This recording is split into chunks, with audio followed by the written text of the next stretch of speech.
નશો કોઈ પણ હોય, નશો ખતરનાક હોય છે. પછી એ નશો સત્તાનો હોય, નશો પૈસાનો હોય કે નશો દારૂનો હોય. અને આખરે હવે નવો નશો શરૂ થયો છે, સોશિયલ મીડિયાનો નશો. એ પણ જો પચાવી ન શકો તો એ પણ ખતરનાક સાબિત થાય છે. સોશિયલ મીડિયા ઇન્ફ્લુએન્સર કીર્તિ પટેલે કંઈક આવું જ ગિરનારમાં કર્યું. પોલીસને ગાળો આપી અને હવે પોલીસે તૈયારી શરૂ કરી છે કીર્તિ પટેલ સામે કાયદેસરની કાર્યવાહી કરવાની. તેની વિગતે વાત કરવી છે. વૈષ્ણવજન તો તેને કહીએ જે પીડ પરાઈ જાનાને રે. નમસ્કાર, નવજીવન ન્યૂઝમાં તમારું સ્વાગત છે અને હું છું તમારો પ્રશાંત દયાળ. આખું તંત્ર ગિરનારમાં શિવરાત્રિના મેળા માટે તડામાર તૈયારી કરી રહ્યું હતું. ગુજરાતના મુખ્યમંત્રી ભૂપેન્દ્ર પટેલ, ડેપ્યુટી સીએમ હર્ષ સંઘવી સહિત બધાએ જ ત્યાં ધામા નાખ્યા હતા અને વાત સનાતનની ત્યાં થઈ રહી હતી. આ દરમિયાન મહાશિવરાત્રિના દિવસે જ્યારે શાહી સ્નાન થાય છે ત્યારે ગડબડ થઈ. ત્યાં આગળ શાહી સ્નાન માટે મૃગીકુંડ છે, જ્યાં માત્ર અખાડાના સાધુઓ સ્નાન કરવાના હતા. ત્યાં એક મહિલા સ્નાન કરી રહી હતી. આમ તો તેણે જે વસ્ત્રો પહેર્યા હતા તે ભગવા હતા અને લોકો માની રહ્યા હતા તે કોઈ સાધ્વી છે, પણ તે સાધ્વી નહોતી. તે કીર્તિ પટેલ હતી. સોશિયલ મીડિયામાં કીર્તિ પટેલનું નામ બહુ ગાજેલું અને બહુ ચર્ચામાં રહેલું છે. કીર્તિ પટેલે શાહી સ્નાન કરી લીધું હતું. આમ તો નિયમ પ્રમાણે શાહી સ્નાન કરવાની સત્તા માત્ર ત્યાં અખાડાના સાધુઓને છે. પણ જ્યારે આ મામલાની ખબર પોલીસને પડી અને 2 મહિલા પોલીસ ઇન્સ્પેક્ટર ત્યાં પહોંચે છે, કીર્તિ પટેલને વિનંતી કરે છે કે તમે સ્નાન કરી લીધું છે, હવે અહીંથી નીકળી જાઓ. ત્યારે કીર્તિ પટેલનો ગુસ્સો ફાટે છે અને પછી પોલીસ સાથે તેમણે શું વ્યવહાર કર્યો એ પણ જોઈ લો.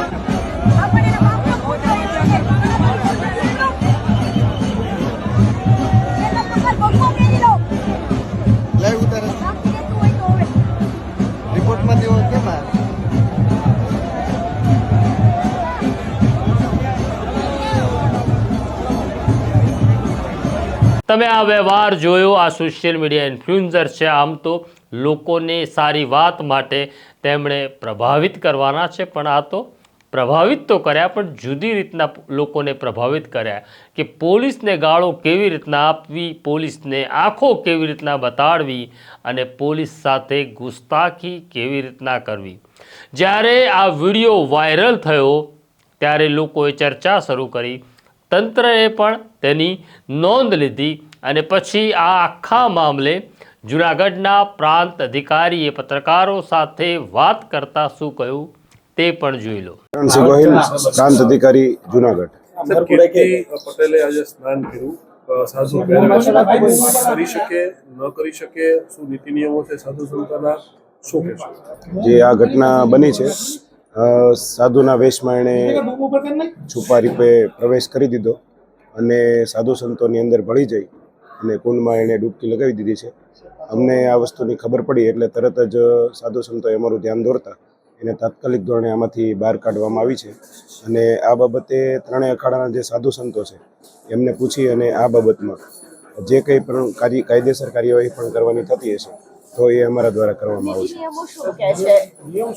એના માટે 3 અખાડાના જે સાધુ સંતો છે એમને આજે શાહી સ્નાન ચાલુ છે, એ પૂર્ણ થાય ત્યારબાદ એમને પૂછી અને નક્કી કરવામાં આવશે કે આ બાબતમાં શું હોય છે. કોઈ કાયદેસર કાર્યવાહી પણ જો કરવા પાત્ર હશે તો વહીવટીતંત્ર દ્વારા કરવામાં આવશે. લોખંડી વ્યવસ્થા ઉભી કરી તો એટલી બધી ચોખ્ખાઈ કરી શકે? એમણે સાધુના કપડાં પહેરેલા હતા, ઉપરાંત જે એમના વાળ ને એ બધું એવી રીતે સ્ટાઇલ કરીને આવેલા હતા અને સાધુઓની વચ્ચે ઝડપથી જે ગેટમાં જે અમારી પોલીસ છે એમનું ફ્રિસ્કિંગ છે એમાં બહુ ઓછા એક સાથે પ્રેશર આવેલું હતું અને એમાં છુપાવે છે ઘૂસી જઈ અને એણે આવું કૃત્ય કરેલું છે. આ બાબતે તંત્ર દ્વારા જે કંઈ કાયદેસર કાર્યવાહી કરવા પાત્ર થશે તે કરવામાં આવશે. આ તો કીર્તિ પટેલ ઘૂસી ગઈ, અન્ય કોઈ અસામાજિક તત્વ કે દેશ વિરોધી વ્યક્તિ ઘૂસી ગયો તો શું થાત? તો કોની ચૂપ ગણાત? સામાન્ય રીતે આ બાબતમાં અહીં આજ સુધી આવી કોઈ ઘટનાઓ બનેલી નથી અને સામાન્ય રીતે જે સનાતની સાધુઓ હોય છે એમનું જ સ્નાન અહીંયા કરવામાં આવતું હોય છે. એ બાબતે પોલીસ ફ્રિસ્કિંગ પણ રાખવું જરૂરી હોય છે. આ વખતે મેળામાં બહુ મોટી માત્રામાં સાધુ સંતોએ ભાગ લીધેલો હતો અને ગેટ ઉપર પ્રેશર હતું એના કારણે આ છુપી રીતે આવી ગયા હતા. આ બાબતે આગળની જે કંઈ કાર્યવાહી કરવા પાત્ર થશે. પહેલી એવી શિવરાત્રી હશે કે આવી ઘટના બની હશે સાહેબ. જે પણ વોટેવર અખાડા છે એમના સિવાય અન્ય લોકોએ પણ સ્નાન કરી લીધું, એમાં કીર્તિ પટેલ પણ સામેલ છે.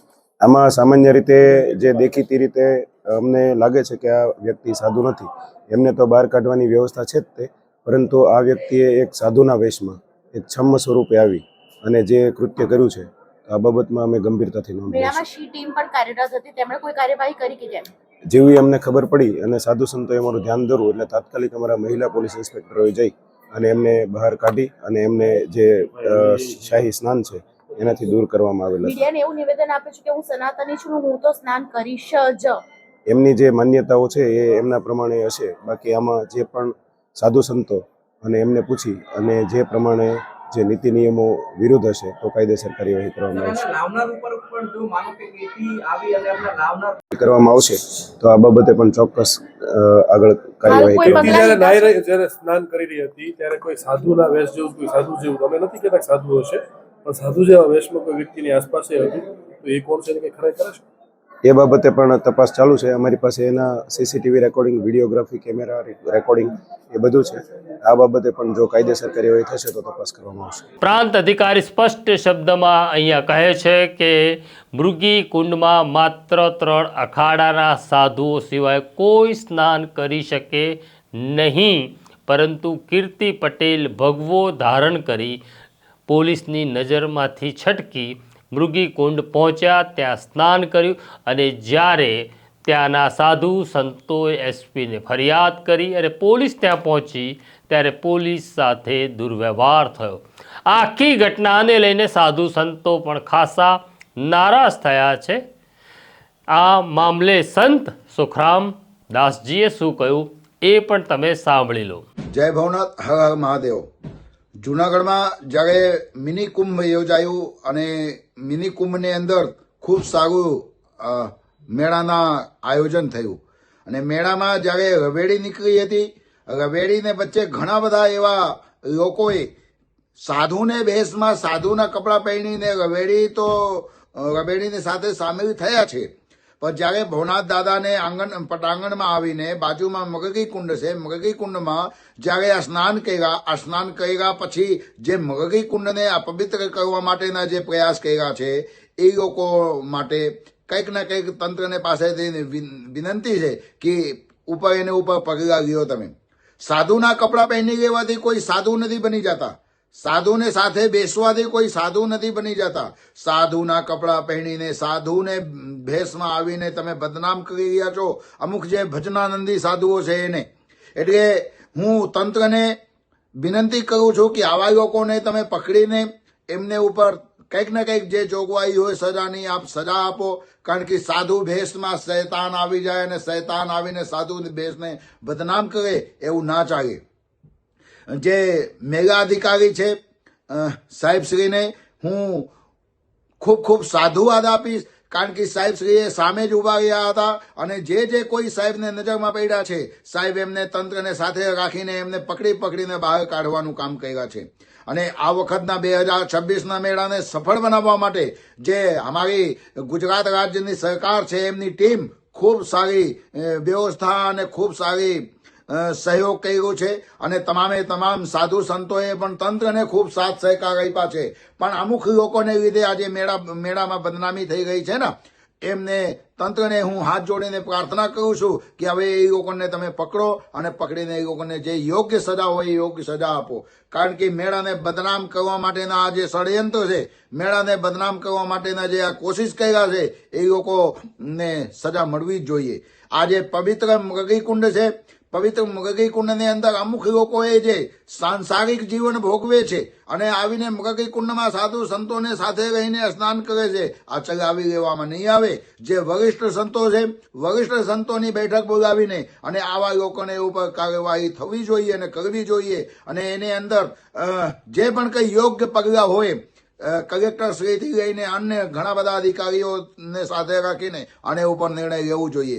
કારણ કે તાકી બીજી વખત આવી રીતના કોઈ હિંમત ન કરે. આ વારંવાર આવી રીતે સનાતન ધર્મને બદનામ કરવા માટે, સનાતન ધર્મને લાંછન લગાડવા માટે ના જે આવા અમુક આવારા તત્વોના લોકોને સાથે પ્રયાસ થઈ રહ્યું છે ને, આ બંધ થવું જોઈએ. જય ભવનાથ, હર હર મહાદેવ. તમે જોયું, હવે મામલો ગરમાયો છે અને મામલો પહોંચ્યો છે જૂનાગઢના એસપી ઓડેદરા સુધી.